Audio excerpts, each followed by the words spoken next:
with Audrey Horne, any challenges that had to be overcome to keep the sound melodic rock, apart from the atmosphere?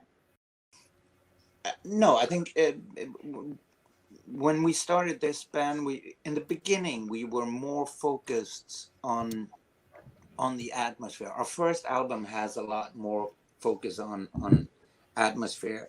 But what happened was that during the years, and we made some albums, we sort of more and more got back to, we wanted to go back to the roots of being in a band, which was basically, you know, when you start a band, you don't, well, today a lot of people do that. Today a lot of people start a band or a solo career, and the first thing they do is go into a studio, and they work with beats, and they work with a producer, and they work with sort of an expression, and so these days a lot of artists just go basically straight into studio. But from where we came from, you know, when you started a band, you spent 10 years in a rehearsing basement, and you played and you played and you played, and then you did some gigs, and then you played, you rehearsed more, and that's what you did. You rehearsed to become good, you know. And we sort of wanted to go back to that, because we started after our third album, well, or during our third album, the making of our third album, we sort of started missing the childish fun of being in a band, because things became a lot about management and record labels, and what is the strategic smart thing to do and what is not. And we sort of came to a point where we realized that, you know, we want to enjoy this more than we do. So we basically got back to our rehearsing room and started writing music there, and said, fuck being in a studio and writing thing there. Let's just write music together, you know, playing and jamming and stuff like that. And when we did that, our music became a lot more fun in a way, in the sense that we started doing a lot more melodic things with guitars. You know, before that it was more about like a riff and the atmosphere of a riff, but after we started doing this, it became a lot more like twin solos and a lot more melody lines in the guitars, and I think that when we sort of cracked that code, we started enjoying our music a lot more. And we decided that, you know, we didn't decide, but we sort of, we've always had this mentality that if we're going to make a good album, we have to make an album that we enjoy, and we enjoy playing, and we can go on tour and have a blast doing these songs. And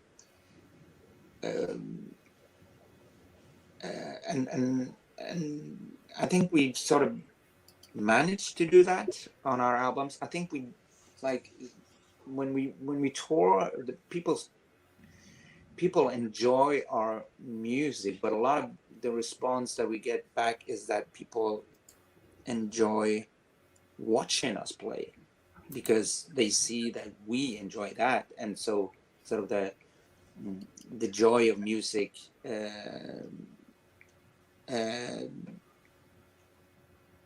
comes from us and goes out to the audience, and then when they enjoy that, we feed on that. So we sort of feed on each other, which makes our live shows good, I would say, because we feed on the audience and the audience feed on us. So we sort of, it's not like we are up there and we are rock musicians and you are here to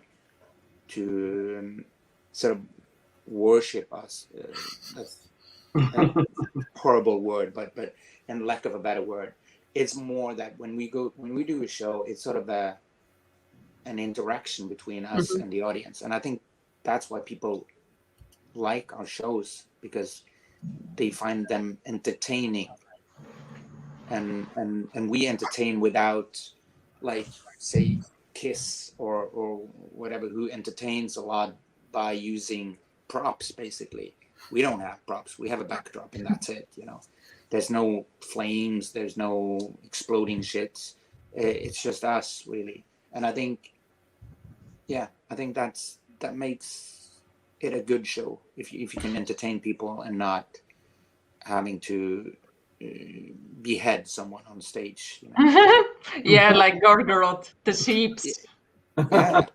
This is exactly the reason why I go to the show, because to exchange the energies with the band. Like, the band gives out their energy and you gives it back, so it's exchange, and Precisely. yeah, everyone after that just feel amazing. Exactly. But for me, Audrey Horne is the best band, like, for having the energy and so on. But like, off the stage, I must say, in the albums here, that you have fun, especially Youngblood, the Pure Heavy, and Blackout, the newer ones. It's so much fun, rock and roll, like, energy. Yeah, and that's thank you for saying that. But that's what I said when we sort of got back to the rehearsal. We realized that that's what we want. We want it to be fun. We want it to be, there's a line there, because we didn't want to be Steel Panther. We didn't want to be sort of let's do a stand-up show. But we wanted to be fun without being clown. Ridiculous. Yeah, basically. Yeah, mission accomplished. But you never thought, Toschie, because you are from Bergen. Bergen is a metal city, and I mean extreme metal city with the festival. Yeah. But you never thought to do something like extreme metal. Me? Or you wanted to make the difference? Me personally? Yes. No, you and your band. Yeah. To be honest, I'm like, a lot of my friends are from that scene, and I love them, and I love their music. I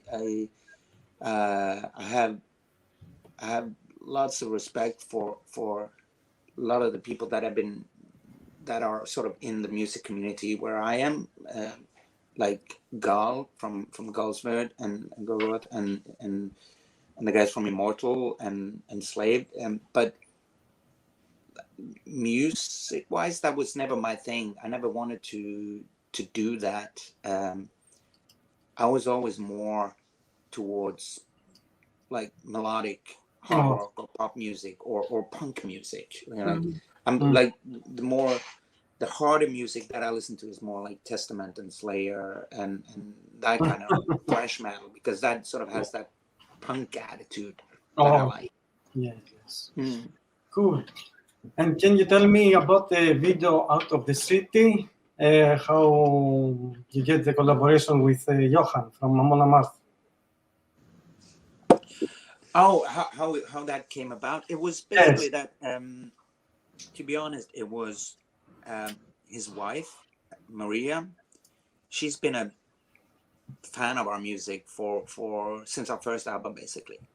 So we got in touch with her somehow. We met her somehow and talked to her, and then we met Johan on the road a couple of times, and Enslaved have toured with them, so I still knew him from that, and when we made that video, the idea was sort of to make a Muppet Show-ish video. So we had this Muppets made to look like us, and then we sort of realized that what made the Muppet Show, Jim Henson's Muppet Show, good was basically that he always had it was all of these Muppets, and there was always a guest on their show. Like it was Frank Sinatra, or it was John Travolta, or whoever, There was always a guest, and we realized we need a guest in our video. We like a living person. So we were talking about, okay, we just need someone that can go on this road trip with these guys, and then someone suggested maybe you could, because we talked about we should have someone that people don't expect, Yes. we shouldn't have someone that plays our kind of music. Like if we had Nicke from Helicopters, it would be like, okay, of course, because they play, rock and roll, hard rock, both of them. So I think I was a manager who called us and asked, can you get Abbat from Immortal to do the video? And we were like, I bet we could, but he is crazy. So I think that could be a handful for the people who's going to make the video. And then someone suggested that, why don't you ask Johan? And we just sent him an email and asked him, we're making a video with Muppets, and we need someone to guest in it. Do you want to do it? And he was like, sure, I'd love to. So and I think he was brilliant, because both him and his wife are in the video, and it worked out brilliant, because he looks so natural in it, Both of them look so natural in that video. So, but it was kind of our way of having a guest like the Muppet Show used to have. And then the question comes from that: how did you come up with the idea for a Muppet video? Basically, because we like every show we've been doing for the last, I don't know, bunch of years, we always play before we go on stage, because we have an intro, like every professional band has. You have an intro, and then you go on stage to that. But before we play the intro, we always play the theme from the Muppet Show, because when you're in the crowd and you're waiting for a show, and then boom, the theme from Muppet Show comes on loud. You don't get happy. You automatically get into all right, let's party. So we've always used that. So when we for many years we have used that. So when we were talking about the video, we were like, we use that, and it sort of always gets people in a good mood. We should do something like that for a video as well. So it was basically because of that. That's cool. Very cool story. So let's now go to funny memories. You toured with Dead City Ruins and Ozzy Osbourne look and sound alike bands. So how did you get them as a support, and any funny memories with them?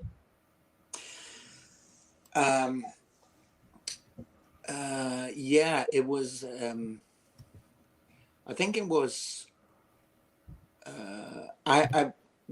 the reason that we took them on tour was because I think it was a booking agent who got offered, or someone approached our booking agent and said that they had a band that they wanted to get out on tour, and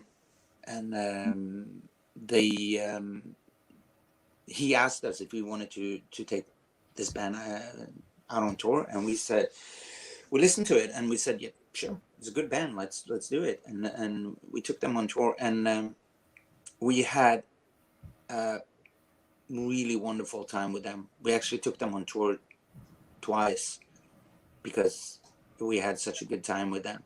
They were so fun, and they were so rock and roll. They lived the rock and roll myth to the max. So they were quite crazy, and they really loved partying. So and all of that classic rock and roll stuff. But they were so sweet, like really good guys. And I remember when we did the first tour, that was actually when we did, right after we did the video for Out of the City with the Muppets. Mm-hmm. And when we passed Berlin, when we played in Berlin, the guys who made that video came to the show, and they brought the Muppets with them that they had made, because when we did the video, we're not in the video, so we were never there. You know, they just made the video.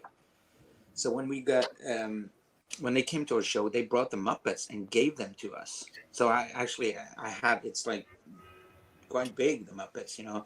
So I have the Toschie Muppet here at home. So they gave these Muppets to us on tour, and we were like, okay, cool, yeah, you know, we put them in the back of the bus, and then we bring them home, you know, when the tour is over. And when the tour was over, we went home, and you know, we brought all our stuff and all our gear, and we went home. And after a couple of days, there was a post on Facebook by Dead City Ruins, and they were like, yeah, you know, we miss you guys. It was great to be on tour. We had a blast, but guess what? You left something.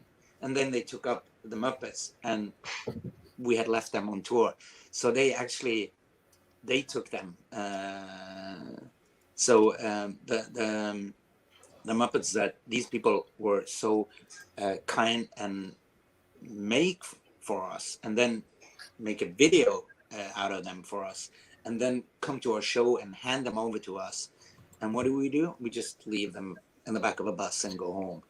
But Dead City Ruin took care of them. So they lived with Dead City Ruins for a couple of months, and then they were returned to us. But I talked to the Muppets, and they said they had a great time with the Dead City Ruins. So maybe next time, maybe we'll not go on tour. Maybe we'll send the Muppets on tour with Dead City Ruins. They can do the shows. That would be something. Or you could do another song with Dead City Ruins. That would be wonderful. They are crazy. I never forgot the moment when the singer took the floor pan of his guitarist and was hammering with his head the floor pan, and then he put it like back. Yeah. Jake, the lead singer, he quit, sadly. Oh. That's a pity. He was amazing, but crazy. It was like Ozzy Osbourne, the young version. Yeah. He was very that kind of guy. No, he quit. They have a new singer now. He quit. He just didn't want to do the touring anymore. He'd been touring for many years with Dead City Ruins and with bands before that. And I think he just reached the point where he wanted to settle down and not tour anymore, which is I respect. You know, if you're tired of it, then you shouldn't do it. You know, there's too many people out there touring that should have quit a long time ago. It's like a commitment and giving 100% fullest. Yeah. If you're not if your heart not in it, then you know, do something else. Find something to put your heart into. We have a puppet fan. Can you show us the puppet? Welcome back. Amazing. Yeah, thank you. Presentation. Okay. So we have here Paolo, who loves puppet as well, and he wanted to see puppets. Well, Paula, here I am. You better not mess with me. We need Paolo now online. To show his puppets. Okay. Yeah, Paolo is from Italy. Was our last guest last Friday, and he has a band like steampunk industrial metal, and he did a video with Muppets. Yeah. Cool guy. Ciao, Paolo. Can I go now? Yeah, you can. Thanks for visiting. Bye. Bye. He had lots of stuff to do. No questions for him. He doesn't take questions. Yeah. Okay, I have a question regarding a lot of touring.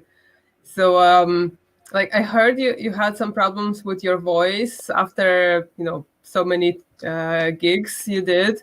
And what did you learn from this experience, and what kind of changes did you stick to, for the future? Well, this was in 2008, I think. And yeah, I had problems with my voice, and but basically what I did is that I did two major things, two major changes. I started warming up properly, because I used to warm up, just mama, and then yeah, fuck it, let's do this. So I started warming up quite religiously, like every night I warm up properly, which was one thing. The other thing was I quit smoking, which was also good for me. Like some people can smoke a bunch of cigarettes and then it doesn't affect their voice at all, but smoking affected my voice. Oh, okay. I know musicians that can smoke like 100 cigarettes and it doesn't make a difference, but my voice got really sore from smoking, so I quit that and I started warming up properly, and then also I started focusing a lot more on vocal techniques, like how to use, like muscle wise, like to use your stomach and your sides and to there's all kind of thing, like when you go up to reach a higher note, you sort of have to mentally go down, because if you think that, okay, I'm gonna go up on this note right now, then you sort of go and you close up, because you're basically physically trying to reach up there. But if you in your mind say that I'm going to that voice but I'm already above it, so I'm going down to that note, then it's just mind tricks basically. Okay. So I learned a lot more about vocal techniques. I started warming up a lot more and I quit smoking. That was basically, and after that I really haven't had any problems. There are some shows where your voice is a bit more tired, but that happens to everyone. It doesn't matter how good you are or not. It happens to everyone. So, but in general, touring has been a lot more easy since I made those changes. Yeah, and your voice, I suppose, thanks you for that. I think. So about the tour, so in 1.5 months you toured in 20 countries and did 40 gigs, like a pirate from city to city. So any favorite memories, countries and challenges? From touring in general, I have too many good memories from touring. I think one of the best things about touring is actually touring with other bands, because I made so many good, really, really good friends and people that I come to love a lot because I met them touring. And I made friends with people who are fans, basically, that's been coming to our shows for, like, people who've seen, I have no idea how many of our shows they've seen. They've seen like dozens and dozens of our shows, and we always hang out with our audience after the show. We hang out by the merchandise booth and talk to people, because they are enjoying watching us play live, but we are enjoying playing live for them so much as well. So we always hang out with people. So I met a lot of friends that have gone from being, someone who came to see our show or several shows, and sort of has come as fans, even though I don't like that word either. But they turn out to be friends that I talk to, like very often. I talk to them on on Facebook and on email, and like every time we come to a city where I know they're going to be, you know, I email them or message them and say, let's have a couple of beers after the show or before the show or whatever. And those are actually the most fun memories I have from touring. And also I love the concept of touring. I love sitting in the bus at night, just watching the motorway and at night and just listen to music, drink some wine, and you know, and then you tour with you come on a tour with people you never met, you know, bands that we have toured with that we never even met before, and after a week or something, you know, you're basically almost best friends with them, and you can hang out with them at night and talk about life and art and music and relationships and whatnot, you know. And that is the most precious memories I have from touring, really. A lot more than the actual crazy shit that happens, because that's funny there and then, and they make for good stories, but yeah. Exactly, it's the spark and connections you get on the road. Because it's a weird thing, really. It's sort of like a gypsy cult thing, because you go in a caravan and you travel with these people, and you spend 24/7 with these people, which is not normal. Like at home, I don't spend the only people I spend 24/7 is with my family. You know, I don't hang out with friends for that amount of time. You know, so it's a special thing in that sense. Yeah, I'm not sure if it's actually a relevant question these days, but are you planning any touring anytime soon? Oh yeah, we've been touring, going out next week. Traveling the world. No, it's, you know, it's someone hit the pause button, and until someone pushes the play button again, we don't know really. We have some touring planned in 2022. So, and I guess that's realistic, I think. But you know, you never know. But we haven't planned anything before that, apart from a couple of shows that have been announced, but whether they happen or not is, you know, out of our hands. But we don't really see any point. We didn't see any point in, because we sort of planned touring, and then we had to move it, and then we had to move it. So at this point we were like, there's no point in trying to plan anything this year. Let's just plan for next year, and then hopefully that will happen. But it was something with Volbeat, wasn't it?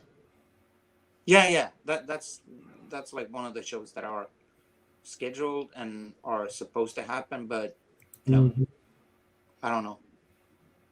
We hope to see you in Dublin sometime. Yeah. We've been there loads of times, and we'll definitely come back. But you know. But you've been with the band, no? In Ireland? Yeah. Yeah. We've been in Ireland with the band. Yeah. Ah, okay. When was that?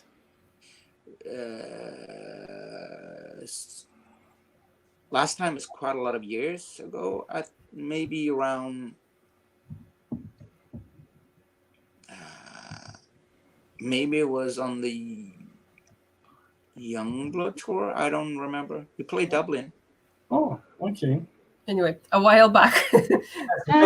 long ago. I think it was a Youngblood tour. Okay.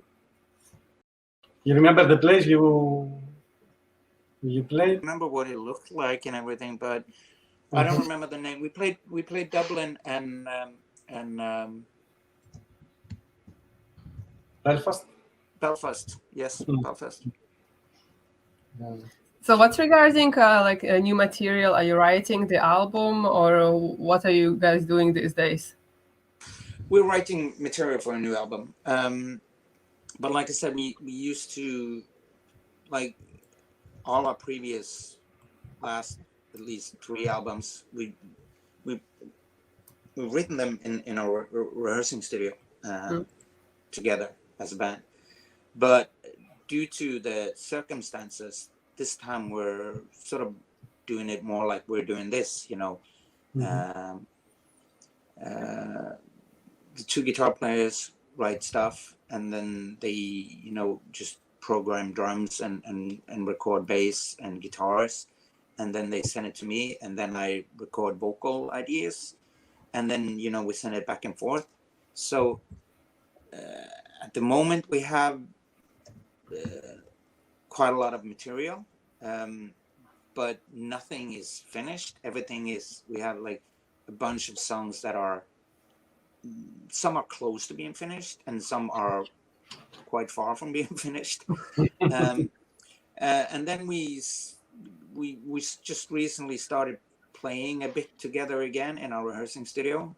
But like right now we're in a lockdown, so now we don't, but before this lockdown, but hopefully next week it would be more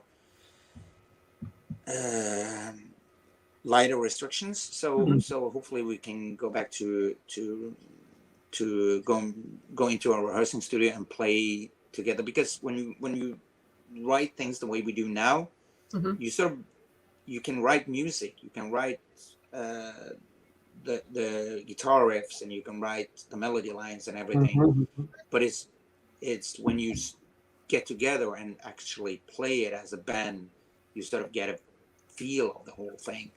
So but it's been good, because in a way it's given us a different perspective on writing songs, because we're doing it like I said in the beginning, we did everything this way, but and then we went back to the old school rehearsing room way of writing music, and now we've sort of gone a bit back to square one because of the whole situation with the virus. And but I think it's good, because I think this time we can make an album that sort of is in a way in the same sense and league as Youngblood and Pure Heavy and Blackout, but maybe it will have a different angle on it because of the way we write music today. Of course, we do write something together in our rehearsing room as well, but most of it is actually what we've written so far has been written via emails, basically. And regarding the lyrics, would you be the only one who writes the lyrics, or does any other band members have ideas?